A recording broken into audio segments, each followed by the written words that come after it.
월시 테일러라고 하는 사람은 미국 오하이오 주에 큰 농장을 하는 부호였습니다. 미국 남북 전쟁이 터지기 전 몇 해 전에 한 거지 같은 소년이 그 농장을 찾아왔습니다.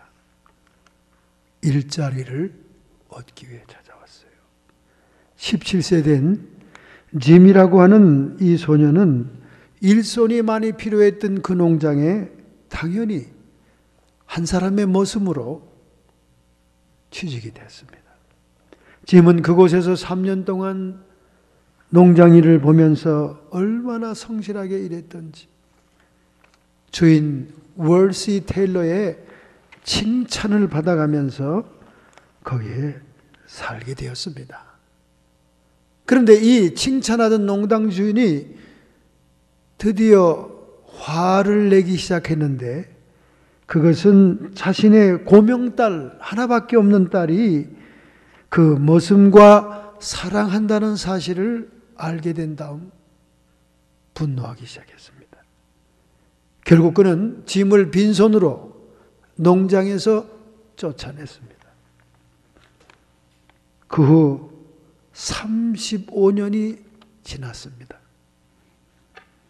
테일러는 농장이 크게 확장이 되어서 더 큰 창고를 짓기 위해서 낡은 옛날 창고를 부수기 위하여 작업을 하고 있는데 그 낡은 창고 한 구석에 지푸라기 더미에서 보따리 하나를 발견했습니다. 그 보따리를 자세히 펼쳐보니까 수십 년 전에 자신의 집에 머슴으로 있었던 짐이란 17세 소년이 가지고 있던 보따리였습니다. 그것을 안 것은 그 안에 책이 있는데 그 책의 이름에 제임스 에이브램 가필드라는 자기의 이름이 써 있었기 때문입니다. 그리고 그 보따리가 있었던 아마 그가 기대고 잠을 잤던 그 기둥에도 제임스 에이브램 가필드라는 이름이 칼로 새겨져 있었습니다. 이 농장 주인은 깜짝 놀랐어요. 왜냐하면 그 당시 미국을 통치하고 있는 대통령의 이름이었기 때문에 너무 놀랐습니다. 그래서 수소문 끝에 이 책 주인이 그 머슴 아이가 정말 대통령 이름과 같이 그 사람인가 알아봤더니 과연 그 시대의 대통령이었습니다. 가필드는 고학으로 하이럼 대학교를 수석으로 졸업했습니다. 1850년 하이럼 대학으로 돌아와 교수가 되었고 다음 해에 26세의 나이로 대학의 학장이 되었습니다. 그는 그 후에 남북전쟁 때 육군 소장을 거쳐 하원 의원에 출마해서 8번이나 당선이 됐고 드디어 대통령에 당선되어 백악관의 주인이 되어 있었던 것입니다. 테일러는 자신의 사위를 대통령으로 맞이할 뻔했던 기회를 놓치고 말은 것입니다. 오늘날 얼마나 많은 사람들이 결혼의 조건으로 신데렐라 신드롬을 갖고 있습니까? 회장댁의 재벌의 아이들과 그리고 부유한 사람들과 혼처를 정해서 신분과 수준의 상승을 위해서 온통 드라마는 회장님 스토리로 도배를 하고 있지 않습니까? 그러나 사람은 외모를 보거니와 하나님은 중심을 보는 것입니다. 사무엘상 16장 17절 사람은 외모를 보거니와 나 여호와는 중심을 보느니라. 사람들은 외향이 화려하고 외향이 그럴듯하면 우선 점수를 줍니다. 그러나 하나님이 우선순위로 보는 것은 그 사람의 심보, 그 사람의 마음, 그 사람의 영혼의 상태라는 거예요. 과연 우리가 이런 하나님의 관점을 본받을 수가 있겠습니까? 이 결혼 문제는 특별히 이런 문제가 많이 따르지 않습니까? 제가 오늘 왜 결혼 문제를 얘기합니까? 시돈 땅의 엣바알의 딸을 아합 왕이 자기 아내로 데리고 옴으로 인해서 하나님의 백성의 땅에는 바알 우상 숭배로 뒤덮게 됩니다. 그의 이름은 너무나 유명한 이세벨이었고, 그 이세벨의 딸인 아달랴가 남왕국 유다에 시집을 감으로 인해서 북왕국 이스라엘만 우상천지로 만든 게 아니라 남왕국 유다, 메시아의 다윗의 자손이 여호와의 등불로 오기로 언약이 되어 있는 그 땅에도 이방 바알 우상으로 뒤덮게 했다 그 말이에요. 이렇게 한 번 외양을 보고 정략적으로 한 결혼이 얼마나 하나님의 백성들을 타락시켰느냐 그 말입니다. 시돈 땅에 해상무역으로 돈을 벌어 부귀와 화려한 영화를 누리는 그 왕국과 정략 결혼을 하면 이스라엘도 유다도 호합한 생활을 할 거라고 하는 그들이 외모를 취했던 그 결과가 우상 숭배의 나라가 됐던 거예요. 그들의 영혼 상태가 중요한 것입니다. 그들의 중심이 여호와 신이 있지 않고 우상이 있다는 것을 분별할 줄 알았어야 되는 거죠. 그래서 고린도 후서에 말씀하고 있지 않습니까? 고린도 전후세 불신자와 멍해를 같이 하지 말라, 그렇게 얘기하고 있지 않습니까? 그 결과는 너무나 심각한 겁니다. 북이스라엘의 아합 왕의 딸이자 유다 왕 아하시아의 모친인, 즉 여로보암의 왕비인 아달랴가 악정을 하게 됩니다. 그의 아들이 요람 왕의 문병차 갔다가 예후의 칼날에 죽습니다. 예후는 엘리사가 세운 왕이죠. 예후를 통해서 우상 숭배하는 아합의 모든 왕족 왕가를 멸하기로 하나님이 예정한 사람입니다. 그의 손에 의해서 유다 왕 아하시아가 죽습니다. 그러니까 그 모친 아달랴는 깜짝 놀라는 거예요. 이 예후의 칼날이 바알을 섬기던 아합의 왕조를 멸절시켰으니 자신에게도 신변이 위협이 있을 것이라는 예감을 하게 됩니다. 그래서 하나님 여호와와 언약이 되어 있고 하나님 여호와의 신을 섬기는 다윗의 씨는 다 멸절시키자는 생각을 하게 되는 거예요. 다윗의 일가 친척 후손들은 이미 북왕국에서 거의 다 죽었습니다. 그럼 남유다에 있는 다윗의 씨라고 하는 것은 아달랴의 친손자들입니다. 친손자들. 여러분, 사탄이 계략을 꾸미고 사탄이 함께하면 혈육도 없는 거예요. 이 아달랴는 자신이 섭정왕으로 왕권을 차지하기 위해서 자기의 친손주들을 다 죽여버립니다. 다윗의 자손, 다윗의 씨들은 다 없앱니다. 그런데 아하시아의 아들 요아스가 고모 여호세바, 우리 주보에는 숙모라고 잘못 프린트 됐습니다. 고모 여호세바에 의해서 기적적으로 그의 침실에 숨겨졌다가 아달랴가 전혀 발걸음을 하지 않는 하나님의 성전으로 옮겨져서 6년 동안 숨겨서 키웁니다. 다윗의 왕통이 절단되는 위기를 모면하게 되는 거죠. 이러한 역사적인 과정이 오늘 본문에 실려 있는 것입니다. 오늘 이 본문이 우리에게 주는 영적인 교훈이 무엇일까요? 먼저 첫째, 3절의 말씀을 읽어보겠습니다. 요아스가 저와 함께 여호와의 전에 6년을 숨어 있는 동안 아달랴가 나라를 다스렸더라. 드디어 자기의 친혈육, 친손자까지 다윗의 씨를 멸절시키고 난 다음 자신이 왕권을 차지한 겁니다. 그래서 6년을 통치했다 그랬습니다.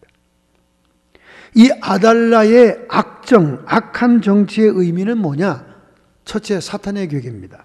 사탄은 다윗의 자손을 통해서 하나님의 구속사역을 회방하려고 하는 것입니다. 그런 시도는 창세기 3장 15절 여자의 후손으로 내 머리를 상하게 할 것이라고 하는 하나님의 예언의 말씀이 있어진 다음 그 여자의 후손되는 메시아가 오는 혈통을 없애려고 하는 사탄의 기도는 수없이 있어 왔습니다. 가인이 아벨을 살해함으로 그 혈통을 없애려고 했을 때 셋이라고 하는 세 번째 아들의 가계로 이어지면서 메시아의 혈통은 아브라함과 이삭과 야곱의 자손으로 갑니다. 그러자 사탄은 그들을 애굽의 노예로 붙들어 매지 않습니까? 그래서 모세가 그들을 해방하지 않습니까? 이렇게 다윗의 가계를 멸절시키려고 하는 사탄의 흉계가 계속되어 옵니다. 그러다 정작 예수님의 시대에 와서는 예수님이 태어나자 헤롯 대왕이 2살 아래의 모든 젖먹이들을 죽이는, 살해하는 그런 사건까지 있어지다가 마지막 순간 예수님께서 십자가에서 하나님의 대속을 완성하기 직전에 가룟 유다라고 하는 사탄의 도구를 통하여 다시 한번 하나님의 대속을 회방하게 되지 않습니까? 이 아달랴의 악정의 의미는 사탄의 괴계입니다. 즉 사탄의 도구로서 쓰임받는 거예요. 두 번째, 다른 동전의 단면은 하나님의 섭리입니다. 하나님의 섭리. 바알 우상 숭배자를 진멸하고 다윗의 씨만 보존하려고 했던 하나님의 섭리다 그 말이에요. 똑같은 사건을 두고 사탄의 계계와 하나님의 섭리가 서로 얽혀 있는 거예요. 근데 결국은 누가 이기죠? 결국은 하나님의 섭리가 월등하잖아요. 왜냐하면 다 죽인 줄 알았는데 요아스 유일한 생존자가 성전에 숨어 있지 않았습니까? 이렇게 숨어 있던 다윗의 씨 요아스는 7년째 될 때, 그가 7세 때 왕으로서 즉위하게 됩니다.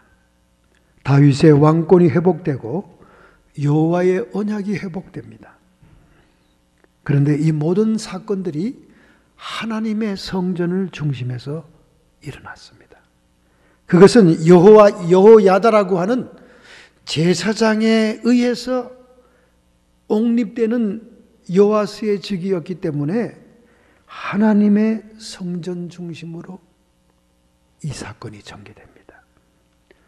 결국 하나님의 성전 중심으로 생존한 다윗의 씨인 요아스가 옹립이 되는 것은 하나님의 왕권의 근원이 여호와에게 있고, 그리고 하나님의 신성 왕국은 성전과 뗄래야 뗄 수 없는 밀접한 관계가 있다 하는 것을 우리에게 보여주는 것입니다.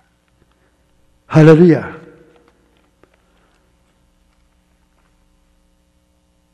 여호수아가 즉위함으로써 아달랴의 악정이 끝나게 되고 그는 궁전으로 말이 지나다니는 길에서 살해를 당하게 됩니다. 여호와의 심판을 받아 죽음을 당하게 된다는 것이죠.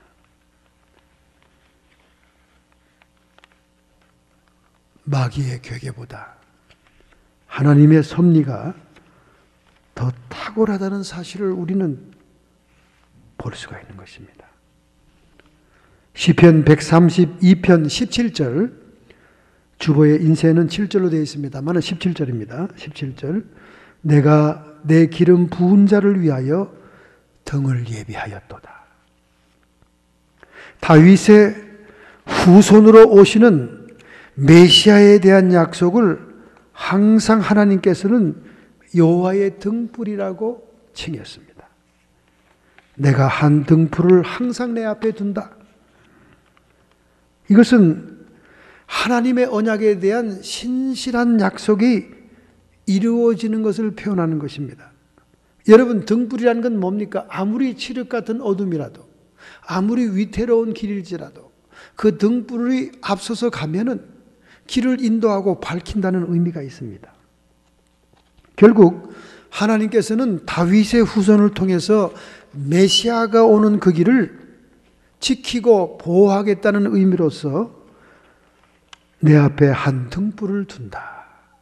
그렇게 얘기를 하고 있는 것입니다. 이 등불의 의미가 하나님의 섬세한 돌보심, 하나님의 보호, 하나님의 인도하심을 뜻하는 영적인 얘기입니다. 그래서 시편 132편 17절, 내가 내 기름 부은 자를 위하여 등을 예비하였도다. 예수 그리스도라고 하는 메시아가 오시기까지 다윗의 자손들을 보존하고 보호하고 인도하는 그 등불이 떠나지 않는다는 거예요. 할렐루야. 오늘 여러분의 가정, 여러분의 인생에도 이 여호와의 등불이 꺼지지 않기를 축원합니다. 할렐루야. 여러분의 그 오솔길, 여러분의 그 음침한 사망의 골짜기, 그 길을 갈지라도 하나님이 인도하시고 보호하시는 여호와의 등불이 메시아를 위하여 예비되었던 것처럼 그 주님과 함께 가는 그 길에 그 등불이 꺼지지 않는 생애가 되기를 바랍니다. 할렐루야. 오늘 여러분과 저희 집에 이 등불이 켜져 있어야 될 줄로 믿습니다. 참으로 이 등불의 의미는 큽니다. 사람의 영혼은 여호와의 등불이라. 사람의 깊은 속을 살피느니라. 우리 영혼에 하나님의 빛이 들어와 켜진다는 의미가 있는 거예요. 그래서 내 속에 빛이 어두우면 네가 얼마나 어둡겠냐 그 말입니다. 여러분과 제 영혼이 하나님의 성령으로 채워지지 않고 하나님의 성령의 인도를 받고 있지 않다면 그 인생의 길이 얼마나 어둡겠냐 그 말이에요. 얼마나 피곤하고 역경과 어두움, 어려움이 있겠냐 그 말입니다. 우리는 이 여호와의 등불이 항상 우리의 앞길에 있어야 될 줄로 믿습니다. 할렐루야. 자, 두 번째입니다. 17절을 보겠습니다. 11장 17절 두 번째. 여호야다가 왕과 백성으로 여호와의 언약을 세워 여호와 백성이 되게 하고 왕과 백성 사이에도 언약을 세우게 하매. 여호야다가 하나님의 언약을 회복합니다. 여러분, 인간도 약속을 잘 지키는 사람이 신뢰할 수 있는 사람이에요. 빅토리아 여왕 때 수상이었던 파머스턴 경이 있었습니다. 이 파머스턴은 영국의 가장 전성기 때 수상이었어요. 그만큼 신실한 사람이다 그 말이죠. 그는 인자하고 진실한 사람이었습니다. 어느 날 그는 저녁 식사를 하고 난 다음 기분도 전환할 겸 웨스트민스터 다리 위를 산책하고 있었습니다. 시원한 강바람이 불어오고 작은 발걸음을 걸으면서 다리를 지나가고 있는데 어깨를 들먹이며 울고 있는 한 소녀를 발견합니다. 그래서 깜짝 놀라서 이 파머스턴은 그에게 가까이 가서 아니 얘야, 아니 이 다리에서 왜 울고 있니? 무슨 일이 있냐? 하고 물어봅니다. 그때 소녀는 충혈된 눈으로 지나가다 자기에게 말 시키는 아저씨를 바라보면서 자기에게 있었던 일들을 얘기합니다. 자신은 빵집에서 일을 하고 있는데 빵집 아저씨가 우유를 사오라고 해서 우유를 사가지고 이 강다리를 지나가다가 그 급히 달려오는 마차를 피하기 위해서 몸을 움직이다 그만 우유 그릇이 깨지고 우유를 다 쏟았기 때문에 너무나 난감하고 주인에게 들을 책망 때문에 걱정이 돼서 울고 있다는 것입니다. 그 소녀의 말을 들은 이 수상은 빙그레 웃었습니다. 그래, 그 우유 그릇과 그 우유를 내가 대신 사주면 되지 않니? 울지 마라 하고는 어깨를 두들겨주면서 자기 주머니에 지갑을 꺼내려고 손을 넣어봤더니 산책을 위해서 간편한 옷차림으로 나왔기 때문에 지갑이 없었던 거예요. 내가 내일 이 시간에 꼭 너에게 찾아오겠다. 그때 내가 너에게 그 우유 그릇과 우유를 살 수 있는 돈을 주마. 그렇게 약속을 하고는 집으로 돌아갔습니다. 이튿날 파머스턴 경은 그만 정부의 강요회의에 들어가 회의를 하게 되었는데 아무리 기다려도 회의가 그 어린 소녀와 약속한 시간에 끝나질 않는 겁니다. 갑자기 그는 회의 도중에 벌떡 일어났습니다. 그러고는 밖으로 나왔어요. 가장 중요한 위치에 있는 수상각하가 밖으로 일어나 나가니까 모든 강요들이 눈을 둥그레 가지고 회의장을 따라서 밖으로 빠져나옵니다.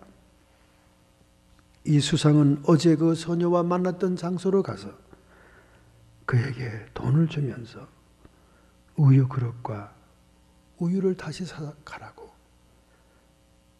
약속을 지킨 것입니다.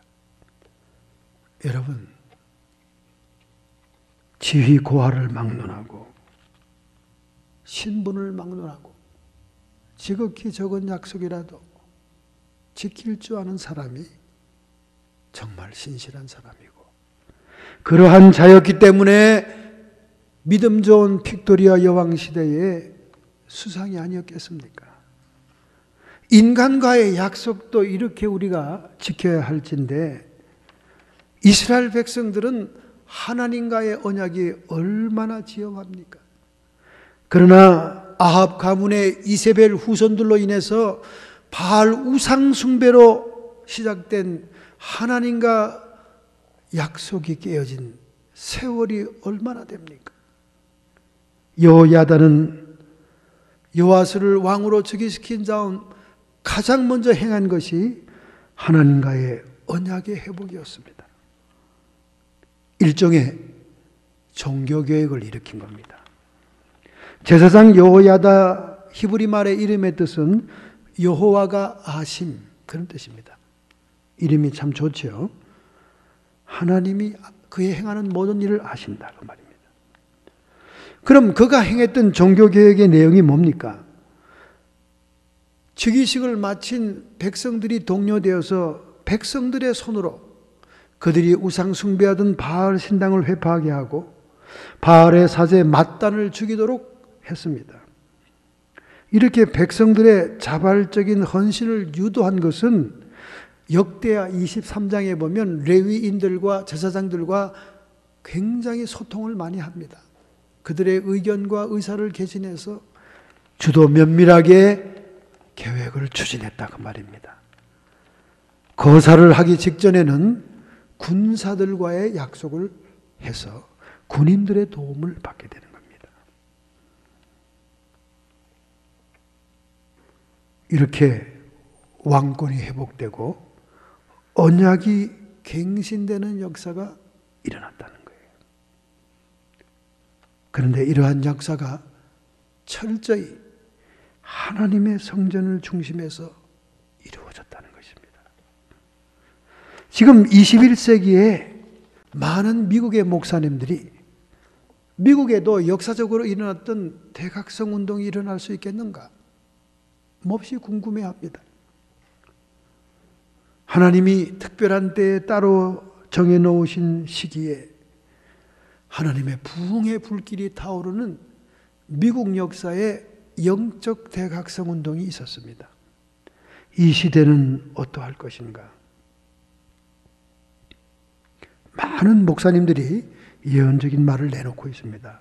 올랜드의 MA 센터에서 굿뉴스 올랜드 집회를 이끌었던 로리 목사는 말하기를 영적 대각성 운동의 초기의 징조로 보이는 징조들이 미국에 일어나고 있다.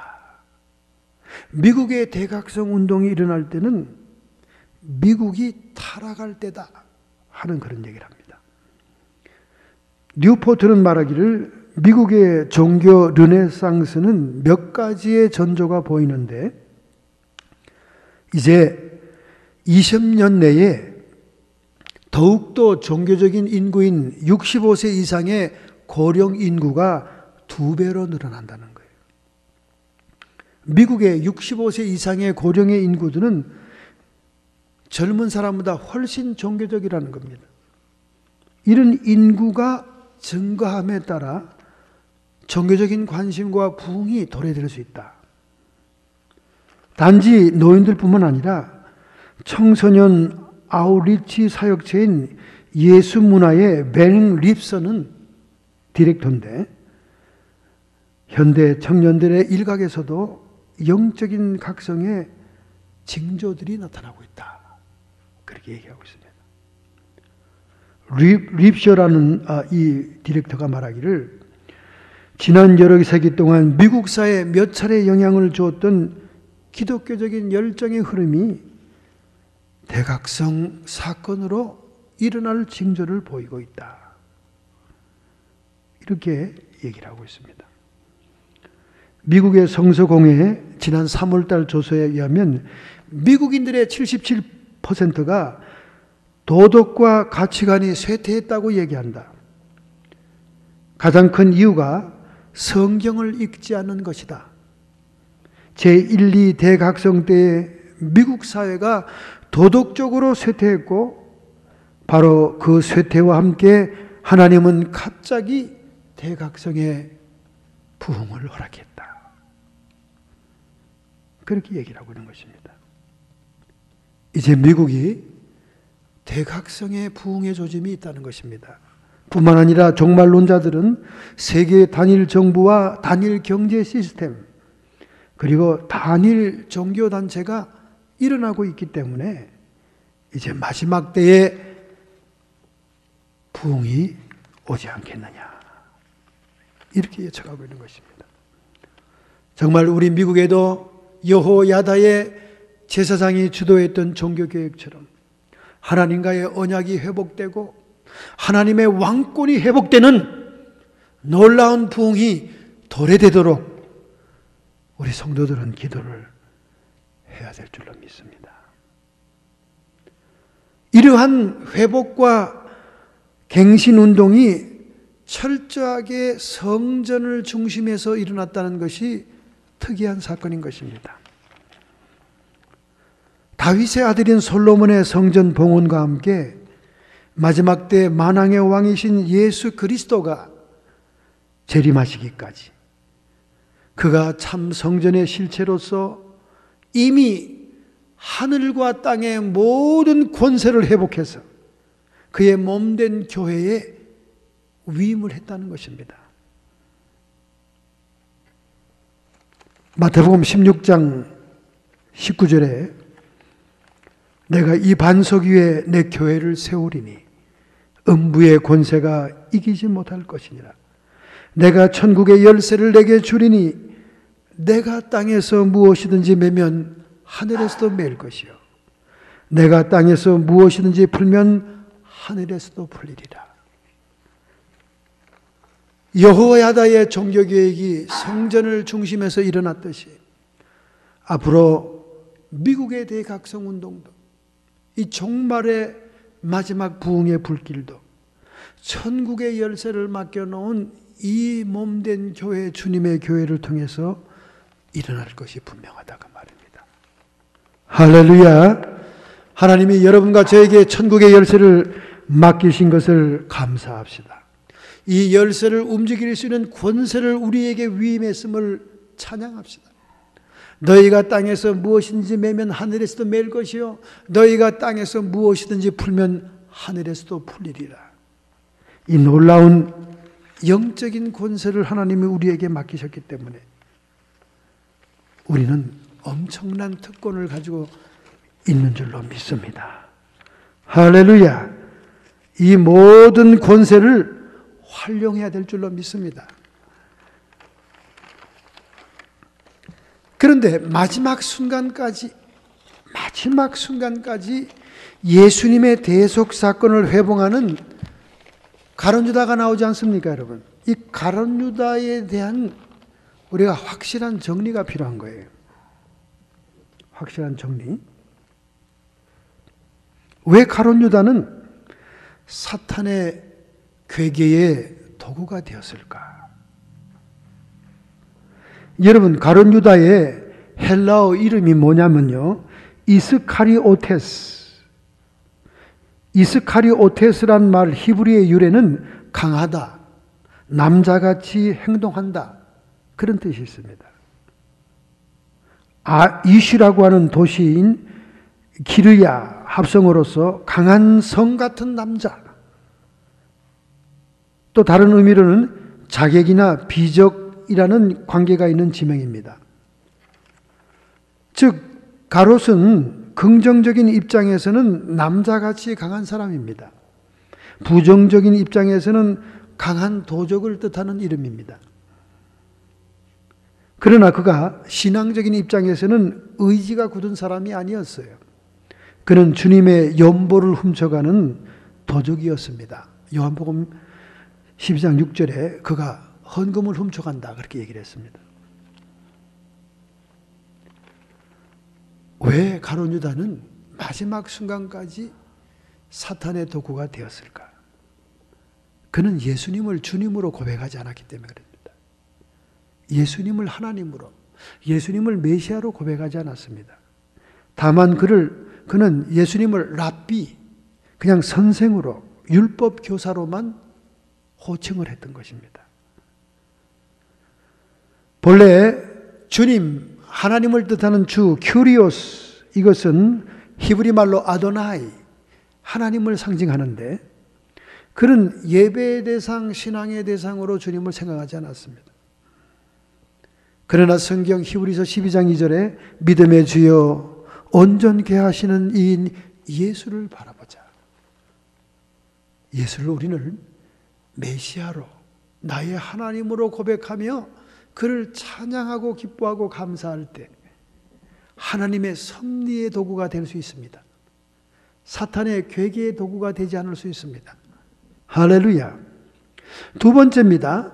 그는 돈을 사랑했어요. 돈을 사랑했습니다. 그가 돈을 사랑했다는 얘기가 수없이 나옵니다. 요한복음 12장 6절 연보교에서 도둑질했다는 얘기가 나옵니다. 그리고 예수님의 장례를 위해서 귀한 향료 옥합을 깨뜨리는 여자, 그 여자에 대해서 비난하고 화를 내잖아요. 가난한 자에게 줄 수 있는 돈을 그렇게 낭비할 수 있느냐? 대개 자기의 욕심과 돈을 훔쳐가는 사람들이 명분은 잘 됩니다. 가난한 자를 구제할 것처럼 얘기하지만은 연복에 그것이 현찰로 들어가면 자기가 훔칠 수 있기 때문에 그렇게 얘기하는 거예요. 오늘날도 수없는 사람들이 선교라는 미명으로 명분을 달아서 돈들을 갈취하는 경우가 얼마나 많습니까? 바로 유다는 하나님의 돈을 훔쳐가는 사람이었어요. 사복음서에 마태복음 26장 6절 13절, 마가복음 14장 3절 9절, 요한복음 12장 4절 6절에 그는 돈을 훔치는 도둑놈이다. 돈을 좋아하는 거예요. 일만하게 뿌리인 돈을 그는 가장 좋아했습니다. 여러분, 돈이란 말이 헬라 말로 필랄귀리아입니다. 필랄귀리아는 필랄기로스라는 말에서 유래됐습니다. 필랄기로스는 뭐냐? 내가 가장 사랑하는 친구, 그런 뜻입니다.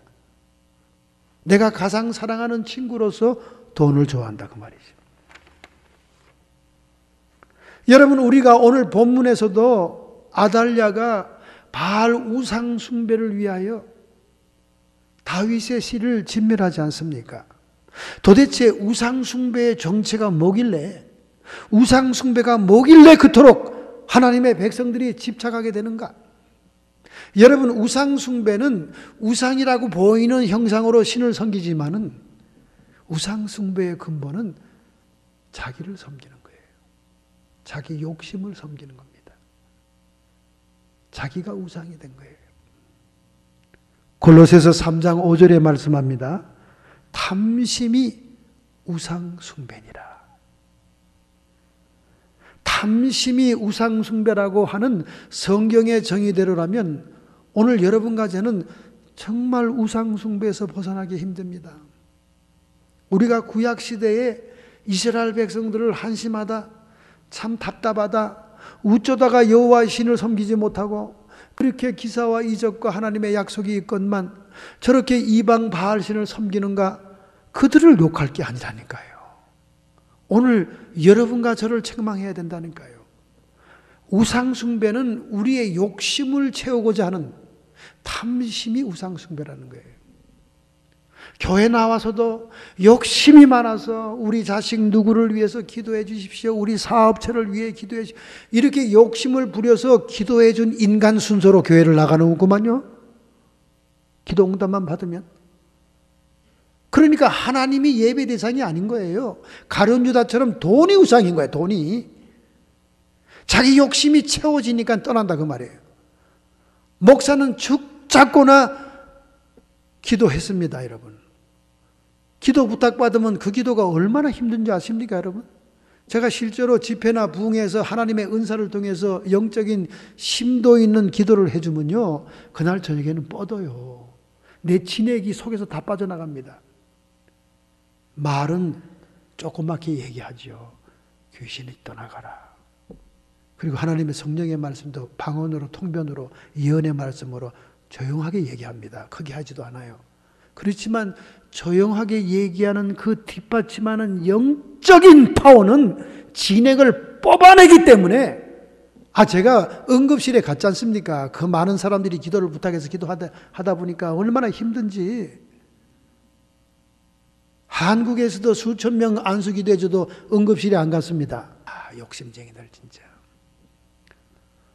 그런데 그 기도 응답 받아주는 순서로 도망가지 않습니까?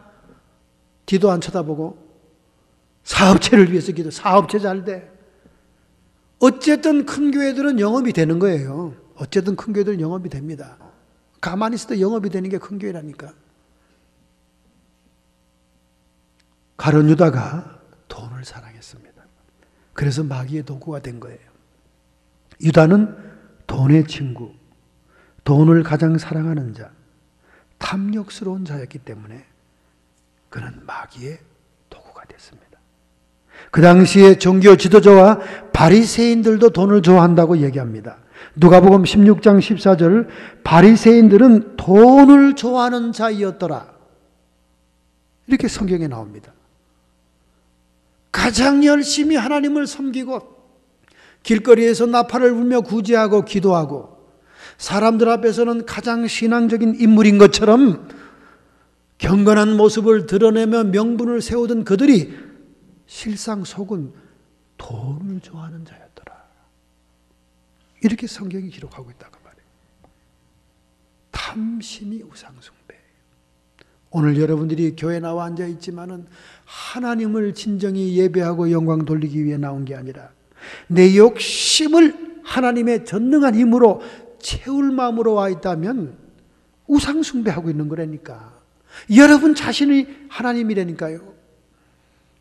세 번째, 가룟 유다가 사탄의 도구가 된 것은 예수님의 말씀에 집중하여 청종하지 않았기 때문에 그래요.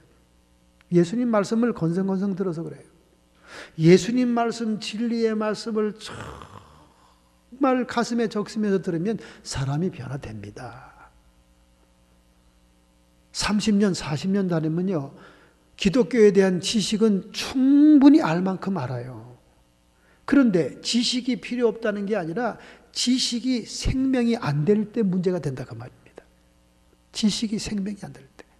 여러분, 초신자가 많은 교회나 성경 지식이 부족해서 문제가 많지, 다 다들 공부 많이 하고 성경 지식이 많은 서울 장안의 교회 가보세요. 얼마나 성경 박사들인지 모릅니다. 평신도들이 얼마나 설교를 막 간증 섞어가면서 재밌게 하는지 몰라요. 지금 유튜브에도 평신도 강사들이 얼마나 샬라를 잘하는지 모릅니다. 하나님을 아는 지식이 필요하지만 그 지식이 생명의 단계로 넘어가지 못할 때 그것은 사탄의 도구가 된다는 거예요. 예수님을 시험할 때도 인용한 마귀의 말이 성경 말씀이에요. 야고보서 예수님의 동생이 뭐라고 그랬습니까? 귀신들도 하나님이 한 분인 줄 알고 믿고 떤다 그랬어요. 귀신들도 하나님 한 분인 줄 알고 믿고 떨어요. 귀신들도 하나님에 대한 지식이 많습니다. 그러나 이 가룟 유다가 예수님의 말씀을 집중해서 자신의 생명이 되도록 듣지 않았다는 거예요. 심지어 마지막에 나를 팔 자는 나와 함께 떡그릇에 손을 함께 넣는 자다.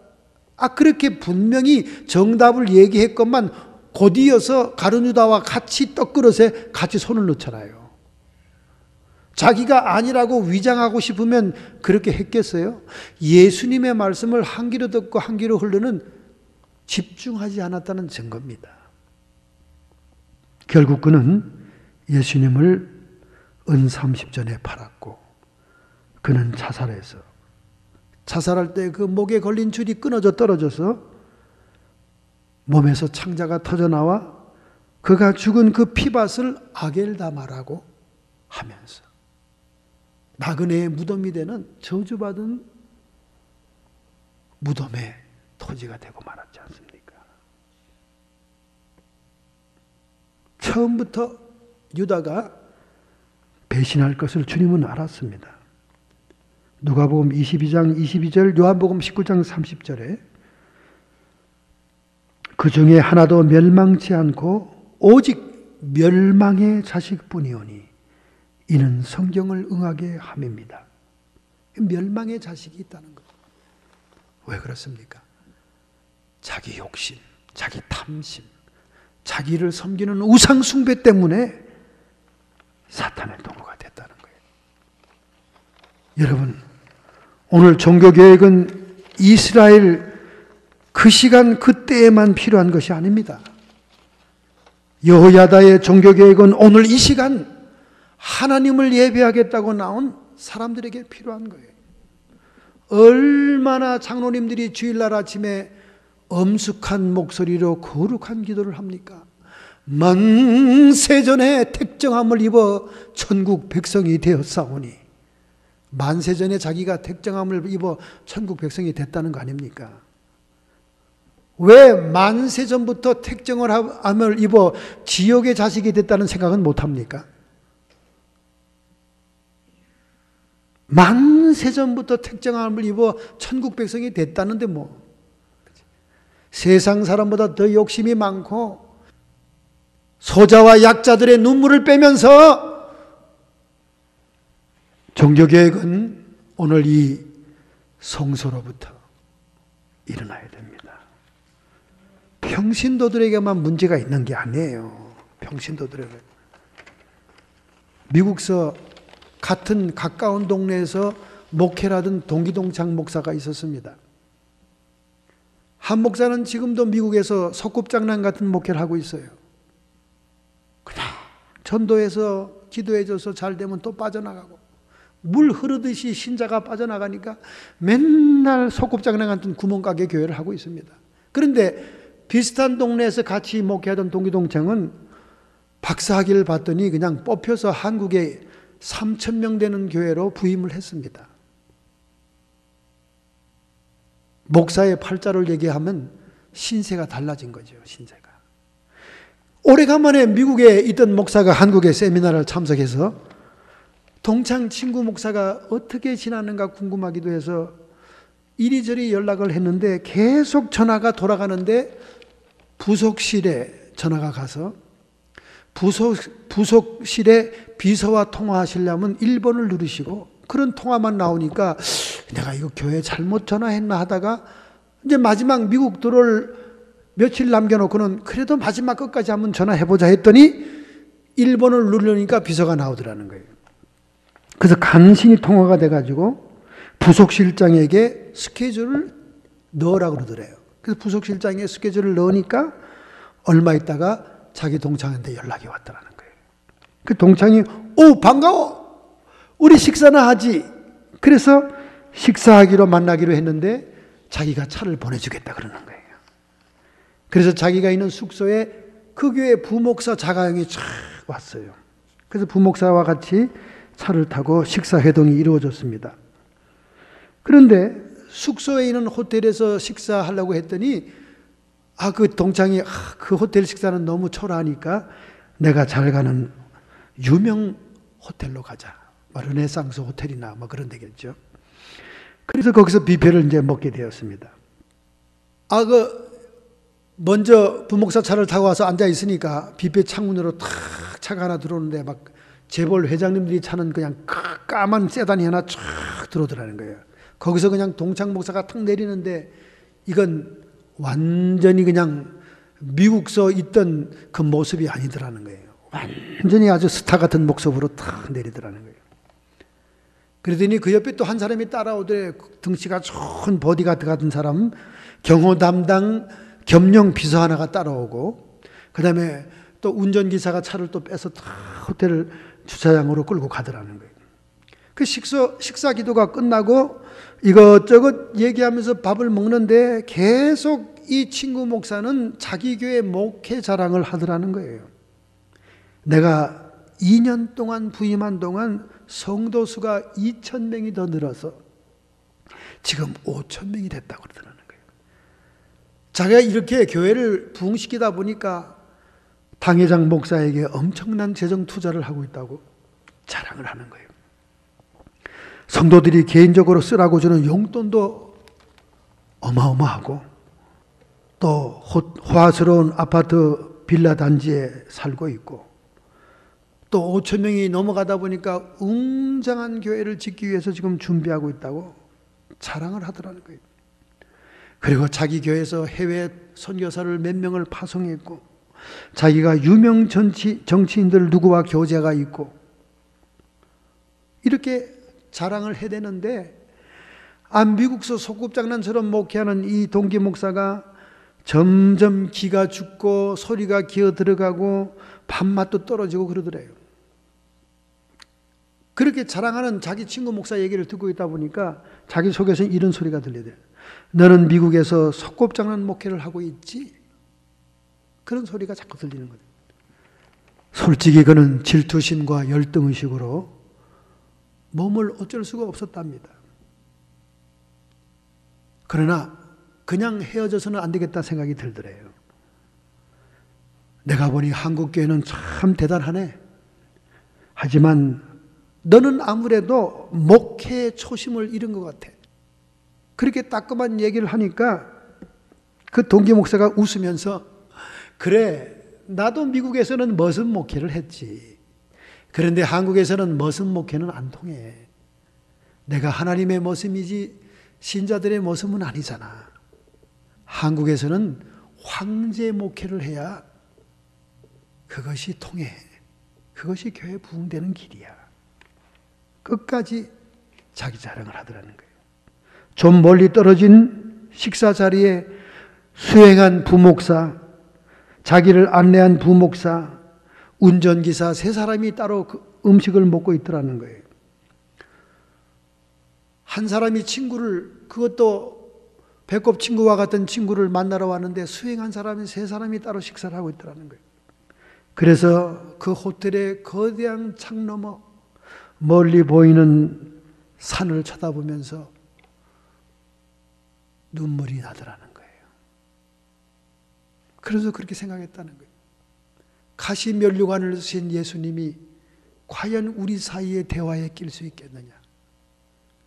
가시면류관 쓰신 우리 주님이 과연 그 화로운 교회에 들어가서 설교라도 할 수 있겠는가? 그런 가슴이 멍해지더라는 거예요. 그래서 마지막 헤어지기 직전에 그냥 헤어지기서는 안 되겠다는 생각이 들더랍니다.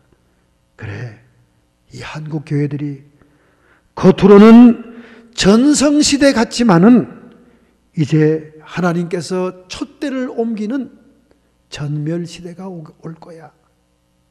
그런 말을 했다는 거예요. 아마 친구는 웃으면서 지가 배 아프니까 나쁜 소리 하고 가는구나, 그렇게 생각이 들더라는 거예요. 여러분, 미국 목회는 무슨 목회예요?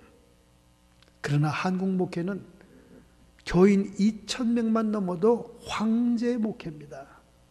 완전 수준이 달라요, 여러분. 완전. 저도 부흥회 갔다가 완전 촌딱 같더라고요. 촌딱. 몸을 막 어떻게 황송스러워서 어떻게 할 수가 없어요. 뭘 하나 갖다 줄 때마다 감사합니다 그러면 탁 칩니다. 뭘 감사해? 우리가 얼마나 많은 돈을 내고 먹고 있는데 그냥 가만히 있어. 채신 떨어져. 미국에서 습관이 붙어가지고 젓갈 하나만 갖다 놔줘도 감사합니다. 창피하게 감사하다는 말 쓰지 말아요. 권위 떨어진다는 거예요.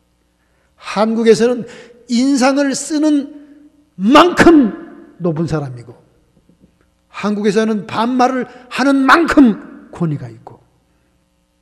여러분, 주님의 십자가의 복음은 그것이 아닙니다. 오늘 여러분과 제가 여호와 야다의 종교계획을 생각해야 됩니다. 그는 하나님과 백성과 왕 사이의 언약을 회복하는 언약식을 한 것입니다. 그리고 우상숭배의 신당과 사제를 퇴파한 것입니다. 여호와의 신앙을 성전 중심으로 회복한 것입니다.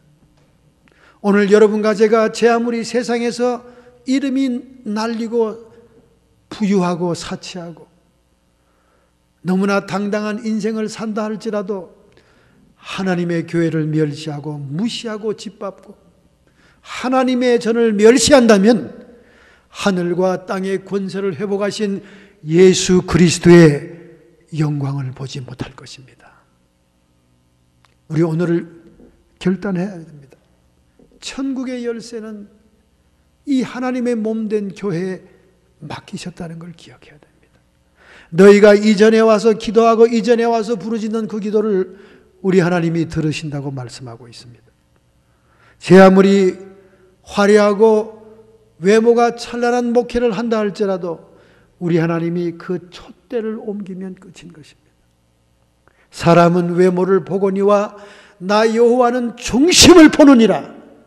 육체가 겉사람이 얼마나 사치하고 얼마나 찬란한가가 중요한 것이 아니라 오늘 여러분과 저의 영혼의 상태가 어떠한 것인지 그것이 가장 중요한 줄로 믿습니다. 새롭게 결단하고 결심하시면서 내가 먼저 종교교육이 돼야 되고 내가 먼저 새롭게 돼야 되고 내가 먼저 오늘 변화돼야 되겠다는 결단을 해야 됩니다.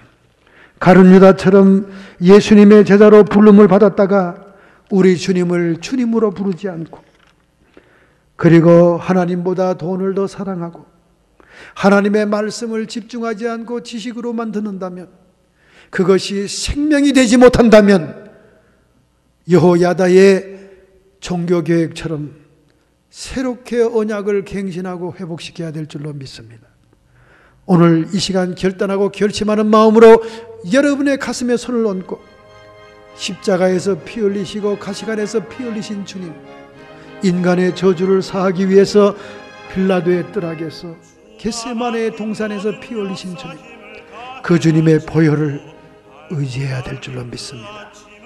겟세마네에서 흘리신 그 피는 우리의 의지를 구속하는 피요, 빌라도의 뜰락에서 피 흘린 것은 우리의 질병과 질고를 사하는 피요, 그리고 또 십자가에 흘린 그 피, 머리간에 가시체에서 흘린 그 피는 인간의 저주를 사하는 피요, 십자가에서 마지막 사망을 정복하며 인류를 대속하고 구속하신 그 주님의 피를 헛되이 생각지 말고 오늘 여러분의 영혼 속에 적시는 축복의 시간이 되기를 바랍니다.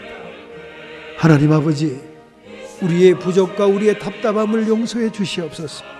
우리는 잠깐 눈만 돌리면 세상 사랑이요 돈 사랑이요 세상 명예를 얻고자 애쓰고 있습니다. 우리 주님 하늘의 영광을 저버리고 십자가의 보혈로 우리를 대속하셨거든요. 우리는 여전히 세상으로 나가려고 몸부림치고 있어. 나 자신을 섬기고 내 욕심을 채우고자 하는 탐심의 우상을 깨뜨리게 주시옵소서. 결심하고 결단하는 성도들을 감당할 수 있는 능력 주시고 축복해 주실 줄로 믿습니다. 성도의 육체와 정신의 질병들아, 예수님께서 빌라도의 뜰하게 피 흘리심으로 우리에게 치료를 가져왔사오니 여호와 라파의 권세로 명하노니 질병의 뿌리째 뽑혀 쫓김을 받을지어다. 우리의 마음속에 세상 염려와 근심, 돈 사랑함과 자기 욕심에 얽매인 이 모든 사욕을 떨쳐버리고 오직 거룩하신 성령 안에 생명과 평안을 얻게 해 주옵소서. 악한 마귀 사탄 귀신의 세력들아, 하나님의 섭리의 물결이 도도히 흘러가는 가운데 너희들이 회방하고 방해한다 할지라도 우리 예수님 승리하시니 이 시간 예수님의 이름 권세로 쫓김 받을지어다. 떠나가고 물러갈지어다. 주님의 이름으로 선포한다. 우리 하나님 영광 받아 주시옵소서. 우리의 중심, 우리의 영혼을 주님 앞에 내놓사오니 정결한 심령으로 주님을 만나고 보는 교제하는 성도 되게 해 주옵소서. 예수님의 이름으로 감사하며 축복하며 기도하옵나이다.